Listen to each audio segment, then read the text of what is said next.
types of technologies that we're seeing developing today are allowing artists to interface with the entire world. Technology matters to artists, and it should matter because it is the medium by which an artist can reach their full audience. And technology has improved our ability to reach audiences. We can link it to Everyone Involved's webpage, and that helps us reach more audiences. To reach new, younger audiences. Worldwide audience. Much more interactive with audiences. Richer audiences that are now a lot more involved and knowledgeable. And the audiences that they can interact with on a very intimate level. But then they also can share. Sharing the assets. We're able to share pieces of information even though we're often very far away from each other. Ways to have message boards and forums and ways that people can engage us directly. It also helps us within our organization to share documents and information. To really participate in a way that was never before possible. Artists can open their minds directly to the world. Telling us about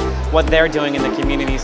So that people can really understand what being an artist is about, what making art is like. The interview actually starts with that first email and the response back to it and see how they can communicate. That it will feed people from venue to venue, artist to artist, experience to experience. We archive everything. It should become a living archive for us. We can present it and preserve it. Developing profiles of artists. Recording and documenting. Finding ways to mobilize people. Start movements. Because of the speed of the internet. We're interested in transforming community as we transform ourselves. Technology has improved my creative process. Put their artistic process out there. Mixing art and design.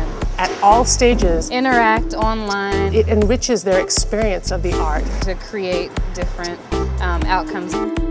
Conversely, the artist's experience of making art in a community is then enriched by the feedback they get from the worldwide community that they are constantly building. Sculpting it for the 21st century. In today's world. It's the way we speak in the 21st century. So that's the language of the moment.